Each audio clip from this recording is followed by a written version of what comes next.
The Zone of Interest currently menurut istilahku ada di posisi tier 0 dalam kompetisi Piala Oscar tahun ini. Karya Jonathan Glazer ini sukses mengantongi 4 nominasi utama, skenario, naskah, film internasional, dan film terbaik. Yang artinya, film ini berpotensi sapu bersih nominasi-nominasi utama tersebut.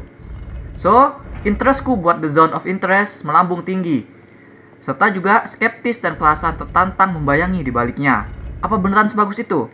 Kejadian berikutnya udah kayak iklan before after. Sebelum nonton aku tersenyum membayangkan sajian menantang seperti apa yang bakal disantap oleh mata dan pikiran nonton ini. Dan setelah nonton rasanya kayak kesan yang hadir saat melihat posternya. Hitam, hollow. Rasanya seperti kena tonjok tepat di nurani dan urat kemanusiaan. Telinga rasanya berdenging, sebuah dengkingan panjang yang kering. Itu semua bukan karena filmnya buruk atau mengecewakan. Film ini justru depict so much about truth.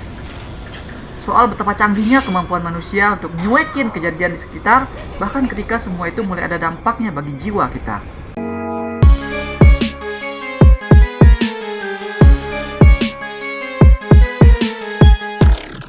Target Pak Sutradara kentara untuk menghasilkan kesan realisme.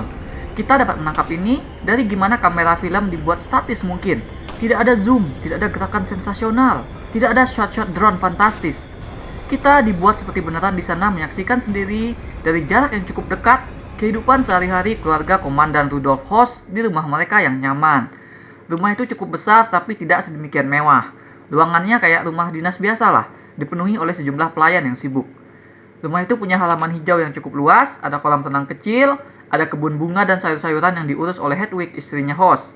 Tidak jauh dari rumah, ada sungai tempat Hoss dan anak-anaknya berenang, nyobain sampan baru hadiah dari istrinya. Hoss dan istrinya cinta tempat itu. Bahkan ketika disuruh pindah karena tugas pun, sang istri minta bertahan dan Hoss merelakan mereka harus LDR sementara. Semua kenyamanan hidup tak terkira itu tentu saja demi anak-anak mereka. Komandan Hoss tampak relate dengan kita yang pengen keluarga untuk bahagia dan sejahtera. Cuma, Rudolf Hoss actually adalah komandan Nazi. Dan rumah impian keluarga mereka tetanggaan sama concentration camp tempat Hoss bekerja.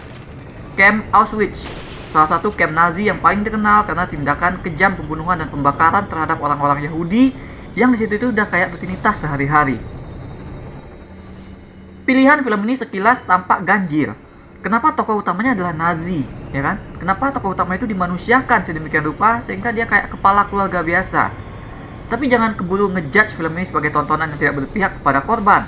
Nazi is evil tetap jadi headline utama. Hanya penggambarannya yang dilakukan dengan unik dan terbukti menghasilkan kesan yang lebih powerful. Kekerasan, kejahatan, derita, trauma memang tidak melulu harus digambarkan lewat adegan-adegan visual, ya kan? Lagi pula, film adaptasi novel berdasarkan historical person dan event ini tentu saja tidak butuh lagi untuk memperlihatkan betapa kejamnya Nazi gitu. Mempertontonkan hal tersebut hanya akan membuat film menjadi eksploitasi.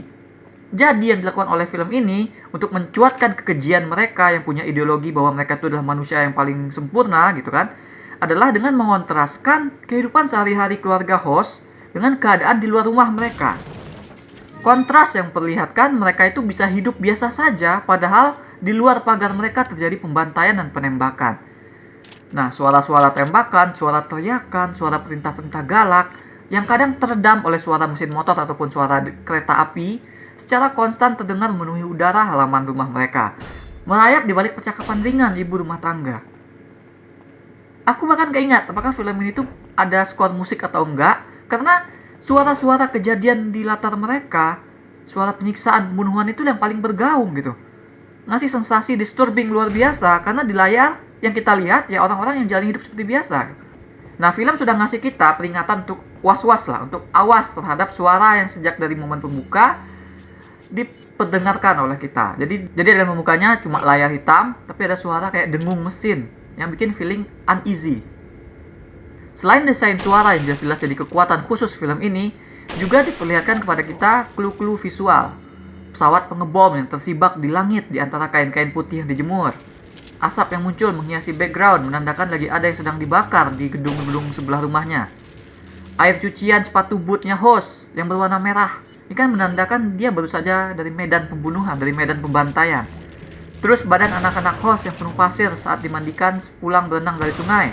Itu kan menandakan mereka baru saja berenang di air yang mengalirkan sisa-sisa pembakaran tadi. Ini kan horrifying banget. Gimana keluarga itu tuh bisa menjalankan hidup normal padahal di sekitarnya orang-orang sedang dibantai.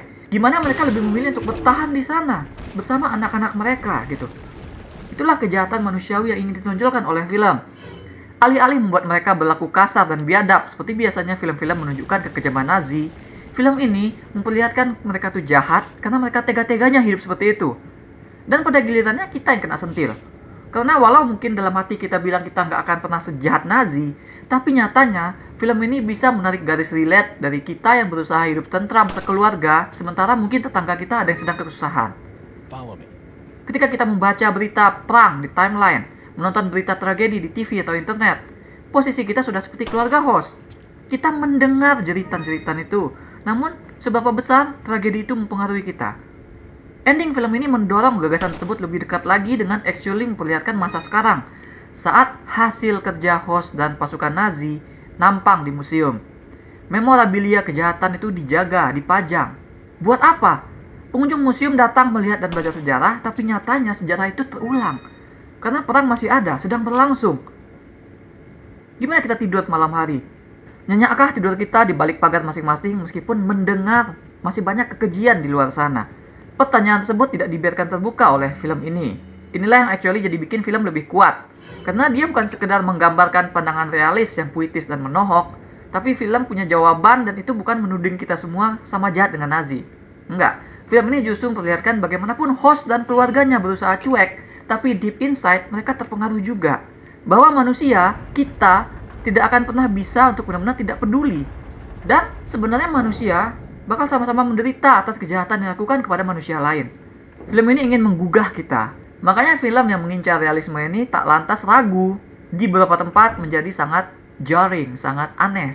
Tiba-tiba digunakan transisi warna merah misalnya.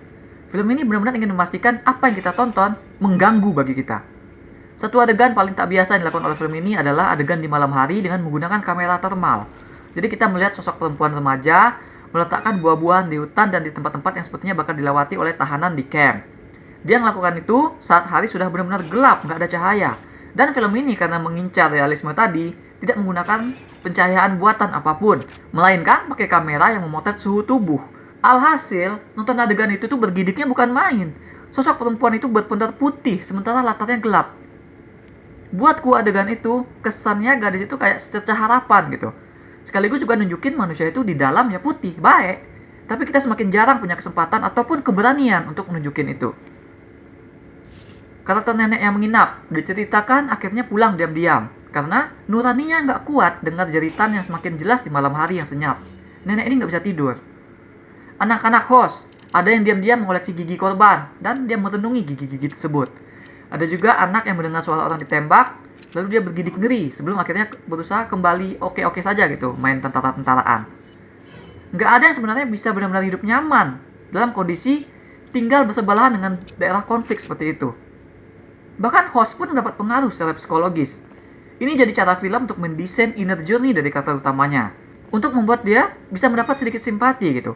Sekalipun memang dia ini adalah seorang protagonis yang selamanya tidak akan bisa kita jadikan hero, ataupun dia sebenarnya tidak layak mendapat simpati itu.